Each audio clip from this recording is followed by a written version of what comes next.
Isang pindot lang, lock na lahat. May pumasok ngayon dito sa shop na isang minivan. Ang problema ni customer, yung central lock niya nasa right side pa. Gusto sana ni customer na ilipat natin sa driver side para mas madali niyang maabot. Pero nagsuggest ako ng mas convenient na solution para hindi na kailangan panggalawin at ilipat yung original, central lock. Sabi ko kay customer, bakit hindi na lang natin lagyan ng keyless entry? Mas magiging convenient na siya lalo na kapag nagmamadali ka at higit sa lahat malaking tulong kapag umuulan. Kasi kapag wala kang keyless entry, kailangan mo pang abutin yung central lock sa kabilang side bago mo ma-lock o ma-unlock yung mga pintuan.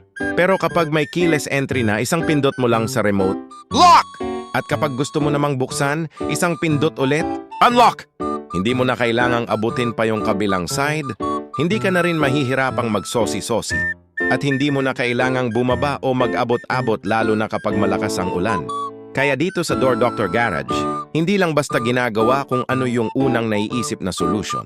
Tinitingnan muna natin kung ano yung mas practical, mas convenient, at mas bagay sa gamit ng customer.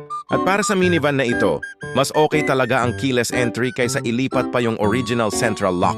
Kaya kung kayo rin may sasakyan na nahihirapang i-lock at i-unlock ang mga pintuan, baka keyless entry lang ang kailangan ninyo. Dito lang yan sa Door Doctor Garage, NLSA Road, Barangay Lagao, Gensan.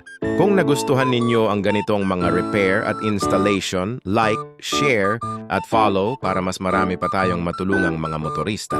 Door Doctor Garage, isang pindot lang, lock na!